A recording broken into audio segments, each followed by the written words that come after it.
BSP के सभी छोटे बड़े पदाधिकारी एवं कार्यकर्तागण, आज आप लोग यहाँ अपने मध्य प्रदेश स्टेट में विधानसभा के लिए हो रहे आम चुनाव में अपनी पार्टी के उम्मीदवारों के समर्थन में मुझे सुनने के लिए यहाँ भारी संख्या में इकट्ठा हुए हैं, तो उसके लिए मैं आप सभी लोगों का हार्दिक दिल से आभार प्रकट करती हूँ। और अब मैं सबसे पहले अपनी पार्टी के संबंध में ये कहना चाहूंगी कि हमारी पार्टी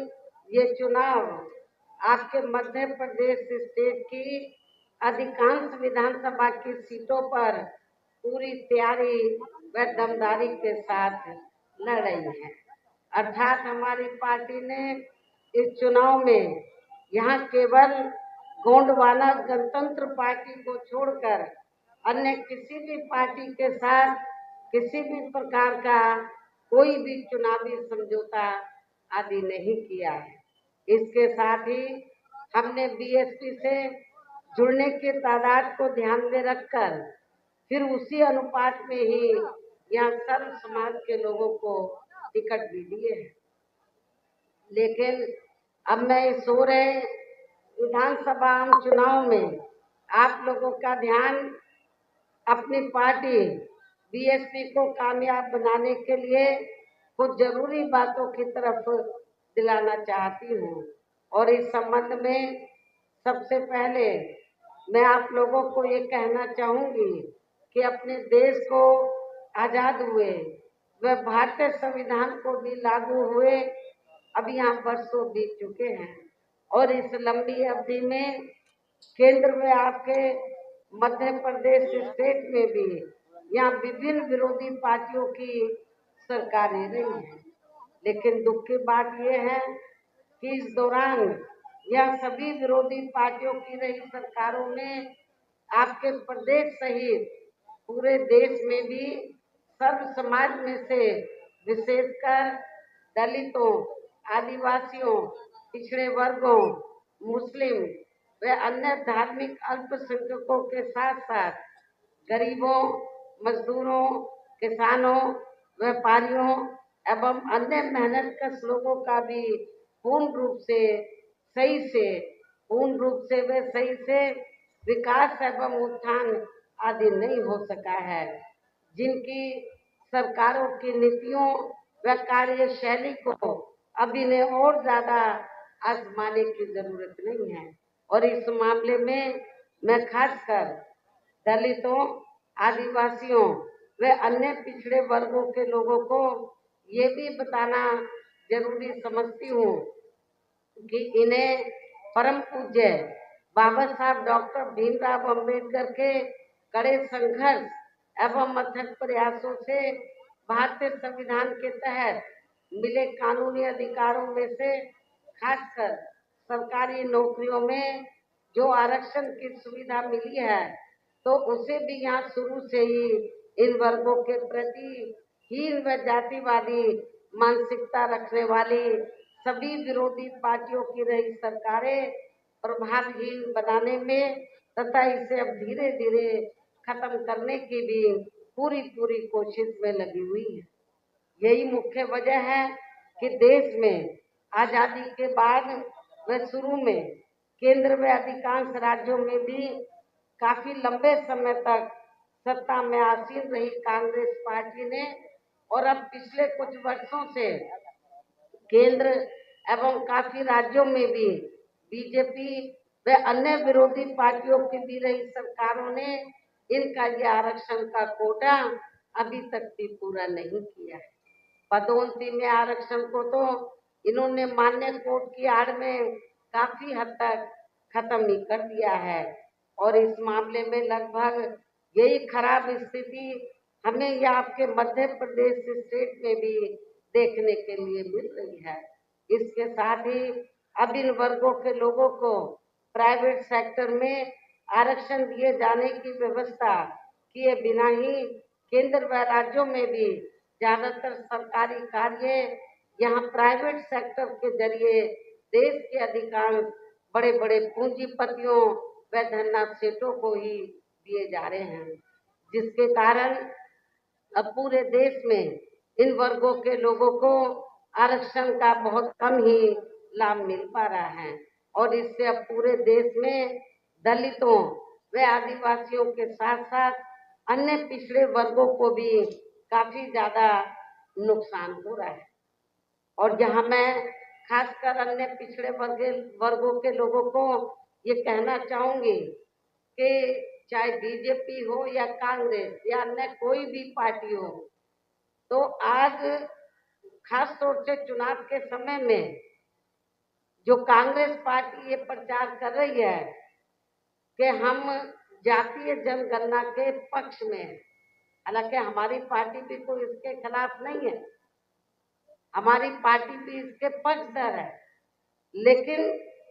हमारी पार्टी ने तो जिन वर्गों को लेकर जातीय जनगणना की बात की जा रही है उनके लिए काफी कुछ कार्य किया है, उनकी मांगों को पूरा कराने के लिए काफी लंबा संघर्ष किया है। लेकिन जो पार्टियां ज्यादा संघर्ष करते रहे कि बाबा साहब को भारत रत्न की उपाधि से सम्मानित करना चाहिए, लेकिन कांग्रेस ने नहीं किया। जिस कांग्रेस पार्टी ने बाबा साहब को भारत रत्न की उपाधि से सम्मानित नहीं किया है,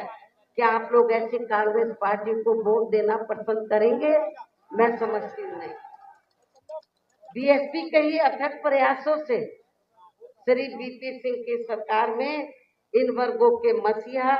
परम पूज्य बाबा साहब डॉक्टर भीमराव अम्बेडकर को भी यहाँ भारत रत्न की उपाधि से सम्मानित किया गया है,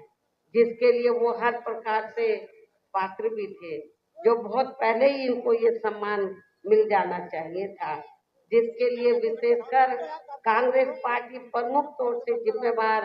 व कसूरवार भी है। इससे इन वर्गों के प्रति इस पार्टी की हीन व जातिवादी मानसिकता साफ झलकती है, जिसने फिर इनके कारवां को आगे बढ़ाने वाले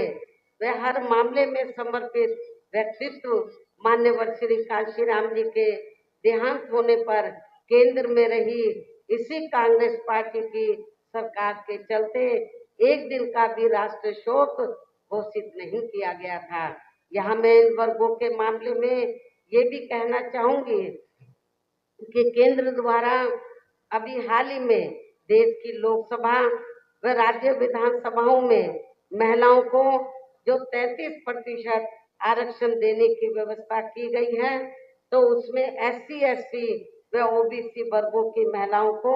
अलग से कुछ भी आरक्षण नहीं दिया गया है। इतना ही नहीं, बल्कि इन वर्गों के लोगों को जुर्म जाति से निजात दिलाने के लिए जो भी अनेकों नियम व कानून आदि बने हैं, तो उन पर भी केंद्र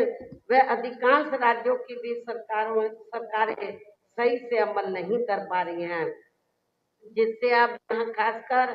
दलितों व आदिवासियों के ऊपर, अति पिछड़े वर्गों के लोगों के ऊपर भी शोषण करने वाले लोगों का मनोबल और भी ज्यादा बढ़ रहा है। और ये सब हमें यहाँ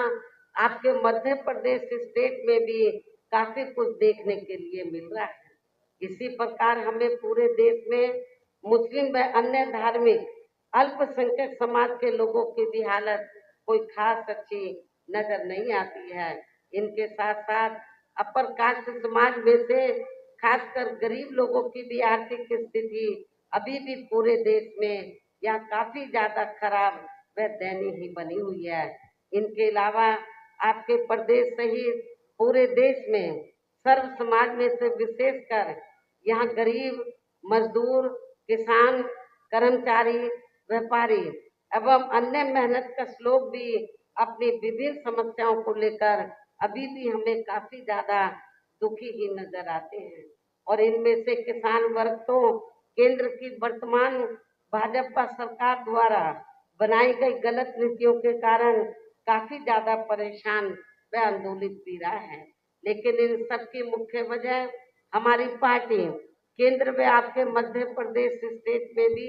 यहाँ अब तक रही सभी विरोधी पार्टियों की सरकारों की जातिवादी, पूंजीवादी व संकीर्ण मानसिकता के तहत बनाई गई उनकी गलत नीतियों व गलत कार्य प्रणाली को ही काफी हद तक जिम्मेवार मानकर चलती है। और इस मामले में खासकर इनकी गलत आर्थिक नीतियों की वजह से ही आए दिन यहाँ पूरे देश में गरीबी, बेरोजगारी व महंगाई आदि भी काफी ज्यादा बढ़ रही है। हालांकि इस मामले में शुरू से ही हमारी पार्टी केंद्र व राज्य सरकारों से भी हर स्तर पर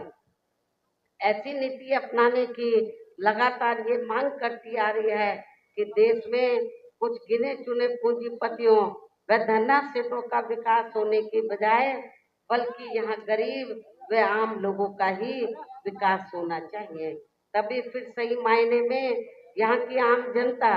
अपनी गरीबी, बेरोजगारी, महंगाई व अन्य और भी सभी समस्याओं से काफी हद तक छुटकारा पा सकती है। इसके साथ ही अब अपने देश में भ्रष्टाचार भी हर स्तर पर काफी ज्यादा बढ़ा है, जिससे आपका खुद का